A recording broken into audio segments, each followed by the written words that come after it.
Welcome to Vinyl or Die. My name is Michael. We're going to be reviewing an album today. It's actually an EP. It's by one of my favorite artists, Israel Nash.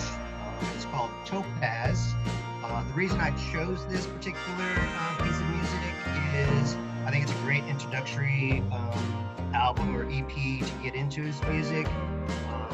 Big fan of Israel Nash and most of the stuff that he's done.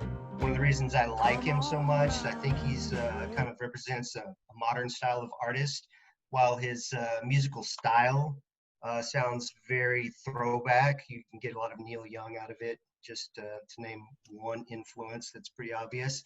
But he works with a lot of artists that are more modern, and he's also expressed some interest in other artists that I feel is interesting for somebody that produces the sound that he does. He talks about Radiohead. He enlisted Steve Shelley from Sonic Youth to co-produce his first record and play drums. One of his current band members is from a band called Midlake.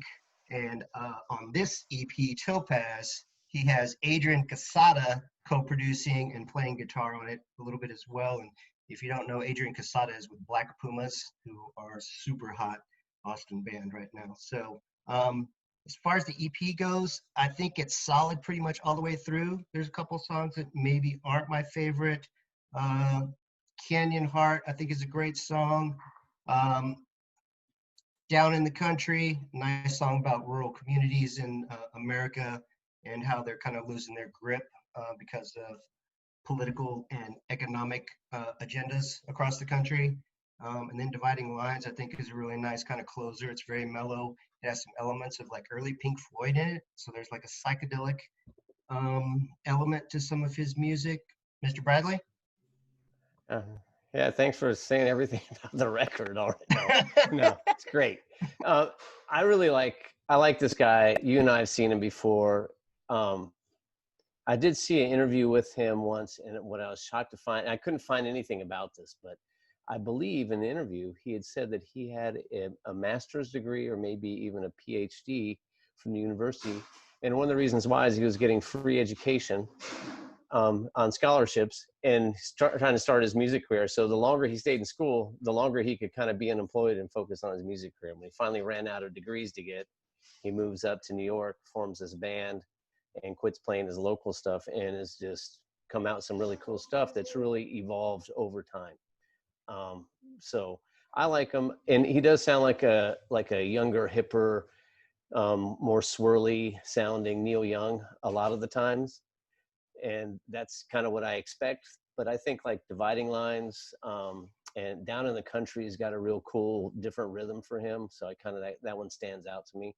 But other than that, just it's great music just to have on while you're kicking around the house and doing stuff. I don't really get too much into trying to figure out what he's trying to say or any metaphorical stuff. I just like the way it sounds.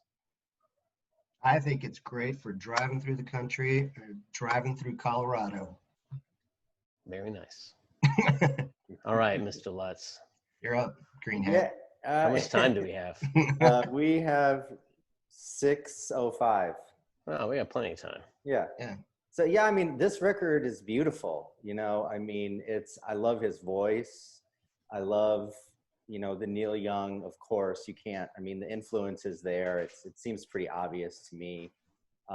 When the horns come in on a couple of the songs, I'm way into that. It's like gives you that sort of like R&B kind of feel mixed with kind of the Texas alt country kind of thing, which I think is really cool. I read that this guy rushed this release out because of COVID, and he just was, wanting to give people a little bit of something to listen to and pass the time, and also something that was maybe a little bit more, it's not necessarily a feel-good thing, but like, a positivity, something cool to listen to. So I liked that aspect of it. The first track, Canyon Heart, I really like a lot. I really like Down in the Country. The last song, Dividing Lines, is probably my favorite one. That just gives you that 70s vibe I just think that's such a cool song. It reminds me of like a bunch of artists, and I can't name them because they're from the 70s, but it's really cool. You know, his voice, like when he goes into the higher, you know, range of his voice is really good, you know. So yeah, I dig it. I'm way into this thing. It's cool. Why don't we listen to some Dividing Lines? Pretty slick record for something that was rushed. Yeah. I want to see him with the big orchestra and all these people playing at the same time, like that big giant band, you know. I think the time we saw him, he had just a couple of extra dudes. Oh, does he play with a big band? No, I'd love to see him play with a big band. Where I think the time we saw him, he had a guy playing keys and a guy playing some lap steel and switching between guitars. But I'd love to see it with the horns and, you know, backup singing and all that cool stuff. I think it'd be real cool to do that. What does this remind you guys of here? This sounds like something from the 70s that I can't quite put. This reminds me of some early like Animals, Wish You Were Here, Floyd. Pink Floyd. Yeah, this does have just some, a little bit. Yeah. Don't you know it's driving me crazy? And then this part gets all soulful.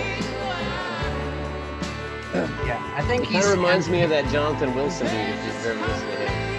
Oh yeah, for sure. They're great stuff. Jonathan Wilson's a little bit more out there, but still same kind of thing. You don't know what to expect, you know. They don't stick to that same song formula.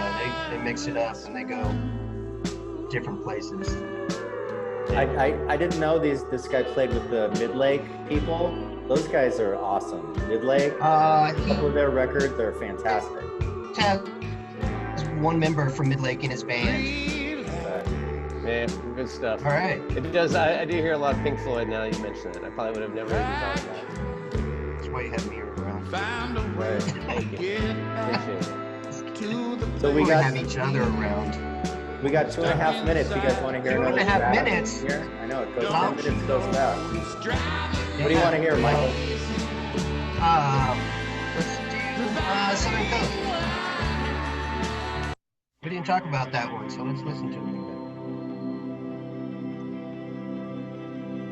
So what do you guys think? Vinyl or die? I'd vinyl it, yeah. I would vinyl it, yeah. I think I would pick this up at my record store and take it home with me.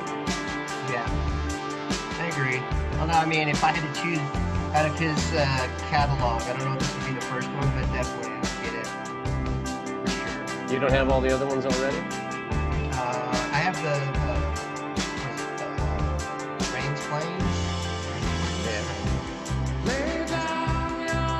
Lifted. I have Lifted on one. All right. All right. 3 vinyls. 3 vinyls. We need like a graphic that goes up with 3 vinyl records. What did we got 2 out of 3 for Corky. Mark and I vinyl did, and Michael was Oh, that's right. Michael gave it a half a vinyl. I said record it on cassette at your friend's house. No, I'm just kidding. Yeah, exactly. Perfect. Yeah. No, My I buddy's got actually it on vinyl. I like going over there and listening to it. I actually there was a Corky song playing in the background today while I was doing some work, and I heard the song and I didn't recognize it at first. And I was like, this song sounds pretty good. And I was like, wait a second, this is Corky. And it was a song that we didn't talk about. I don't remember which one it was. It was like Desiree or Dee or it's all about timing. This is a cool song. I'm going to go down to the one that I think is the sort of the centerpiece of this record, Down in the Country.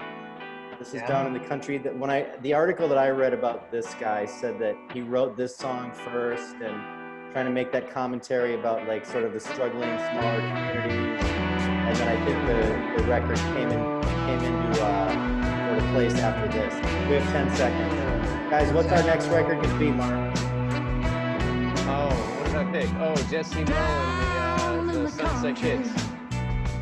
All right, that's it, guys. That's 10 minutes. All right, perfect. Say goodbye. Bye.